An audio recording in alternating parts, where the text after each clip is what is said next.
Welcome to learning with Mutahir. अगर आप इस चैनल पर नए हैं तो चैनल को सब्सक्राइब करें और बेल आइकॉन को प्रेस कर लें ताकि आपको आने वाली हर नई वीडियो का नोटिफिकेशन मिलता जाए। ICom part 1, BCom part 1, chapter number 1, lecture number 5 start करने जा रहे हैं। हम डिफरेंस समझेंगे डेटर्स और क्रेडिटर्स का। पहले थोड़ी ओरली डिस्कशन कर लेते हैं, बाद में इसमें जो रीडिंग है उसको डिस्कस करते हैं। डेटर या काउंट रिसीवेबल वो लोग होते हैं जिनको बिजनेस ने क्रेडिट पे चीजें सेल्स की, और क्रेडिटर या अकाउंट्स पेएबल वो लोग होते हैं जिनसे बिजनेस ने क्रेडिट पे चीजें परचेज की हैं, जिनको बिजनेस ने फ्यूचर में पेमेंट करनी। डेटर्स, अगेन रिपीट कर रहा हूं, डेटर्स या अकाउंट रिसीवेबल वो लोग होते हैं जिनको बिजनेस ने क्रेडिट पे चीजें सेल्स की हैं। जब क्रेडिट पे सेल्स की जाती हैं तो कस्टमर क्रिएट होते हैं और उन कस्टमर से अमाउंट रिसीव नहीं हुई, फ्यूचर में रिसीव होनी है। उनसे क्रेडिट पे चीजें सेल्स की हैं, उनको हमने पैसे रिसीव करने हैं उनसे फ्यूचर में, जिसे हम क्या नाम देते हैं, अकाउंट रिसीवेबल या डेटर। अब इसके अपोजिट क्रेडिटर या अकाउंट्स पेएबल वो लोग होते हैं जिनसे क्रेडिट पे चीजें परचेज की हैं, सप्लायर है, जिनको हमने पेमेंट फ्यूचर में करनी है। क्रेडिट पे चीजें परचेज की है, payment at the same time नहीं की, फ्यूचर के टाइम पेमेंट करनी है, उसे हम क्रेडिटर या अकाउंट्स पेएबल कहते हैं। अब अगेन डेटर्स पे आते हैं, वो लोग जिनको बिजनेस ने क्रेडिट पे चीजें सेल की, उनसे फ्यूचर में पैसे रिसीव करने। अब डेटर की रीडिंग करते हैं। कहते हैं डेटर्स या account receivable are those person from whom the amount is receivable for good sold on credit. Easy wording में समझ लो, जो लोग क्रेडिट लेते हैं, उधार लेते हैं, वो लोग जिनसे बिजनेस ने फ्यूचर में पैसे रिसीव करने, वो लोग जिनको बिजनेस ने क्रेडिट पे गुड्स सेल्स किए। For example, Mutahir sold goods to Masooma. अब मासूमा डेटर अकाउंट रिसीवेबल है in the books of मुताहिर।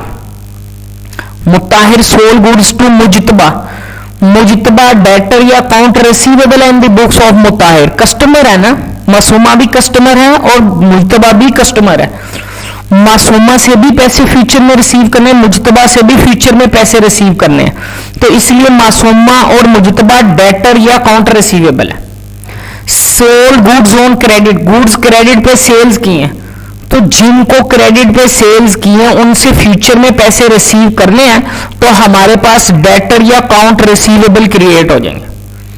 Sold goods on account, cash का वर्ड मेंशन नहीं है, गुड्स सेल्स की हैं क्रेडिट पे, तो भाई जिनको क्रेडिट पे चीजें सेल की उनसे फ्यूचर में पैसे रिसीव करने हैं, तो डेटर और अकाउंट रिसीवेबल क्रिएट हो गए।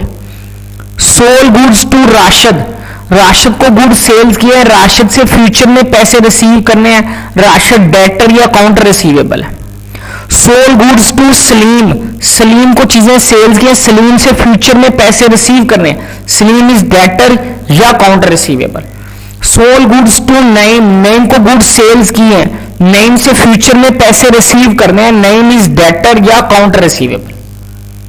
अब नेक्स्ट क्रेडिटर पे जाते हैं। क्रेडिटर पहले मैं बता के आया था आपको, वो लोग जिनको बिजनेस में पेमेंट करनी है, सप्लायर जिनसे क्रेडिट पे चीजें खरीदी हैं उनको फ्यूचर में पेमेंट करनी है। इन इजी वर्डिंग, वो लोग जिनको बिजनेस ने पैसे वापस करने हो, वो लोग जिनसे बिजनेस ने लोन लिया है, वो लोग जो बिजनेस को उधार देते हैं। For example, Mutahir goods purchase from Najaf, Najaf is creditor या अकाउंट पेएबल, नजफ को पेमेंट करनी है मुताहिर ने। Mutahir goods purchase from Raza, Mutahir ने गुड्स परचेज की किससे, रजा से, तो रजा को पेमेंट करनी है, रजा इज क्रेडिटर या account payable. Purchase goods on credit, goods purchase की क्रेडिट पे, तो क्रेडिटर क्रिएट होंगे। Purchase goods on account, goods purchase किए क्रेडिट पे, तो भाई जिससे क्रेडिट पे परचेज की उसको पेमेंट करनी है, तो क्रेडिटर क्रिएट होंगे। Purchase goods from Khurram brothers, Khurram brothers से गुड्स परचेज किए, तो भाई खुरम ब्रदर्स को पेमेंट करनी है, तो Khurram creditor. Purchase purchase goods from Afzal, Afzal से गुड्स परचेज किए हैं तो अफजल को पेमेंट करनी है, अफजल क्रेडिटर है, अकाउंट्स पेएबल है।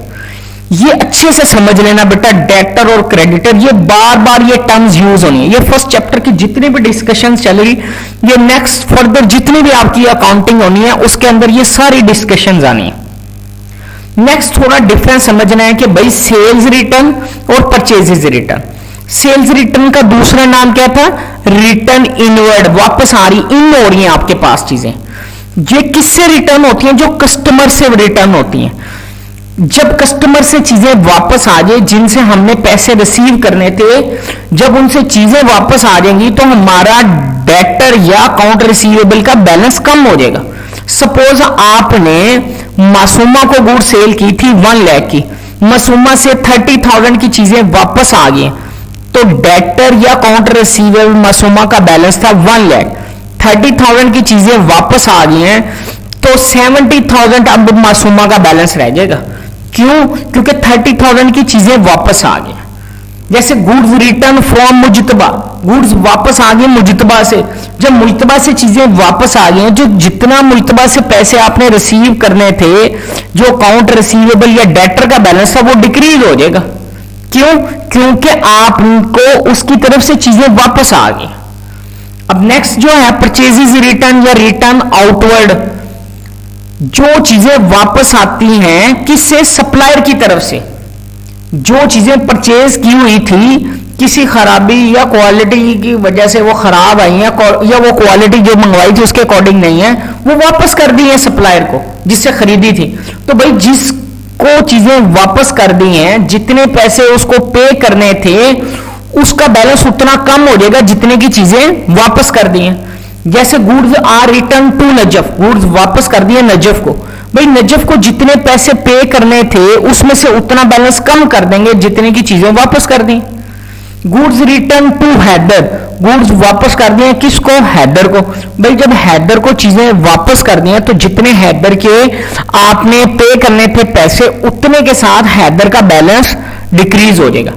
अगेन रिपीट करता हूं जी कि जो चीजें हमने सेल्स की थी किसी क्वालिटी या खराबी की वजह से वो वापस आ गई हैं, उसे हम क्या नाम दे देंगे? Return from customer, sales return, return inward. जैसे गुड सेल्स की थी मासूमा को या मुजतबा को, वो वापस आ गई हैं, जितने की वापस आ गई हैं उतने के साथ हमारा सेल्स का बैलेंस भी कम हो जाएगा और हमारा कस्टमर डेटर अकाउंट रिसीवेबल वाला बैलेंस भी कम हो जाएगा।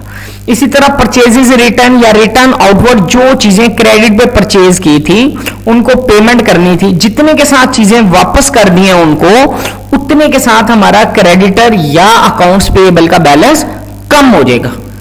अगर फिर भी किसी बच्चे को कोई क्वेश्चन है तो बेटा मेरे व्हाट्सएप वाले नंबर पे कांटेक्ट कर सकते हैं आप लोग, ठीक है? 033453711245। कोई क्वेश्चन हो तो बेटा आप मेरे से पूछ सकते हैं।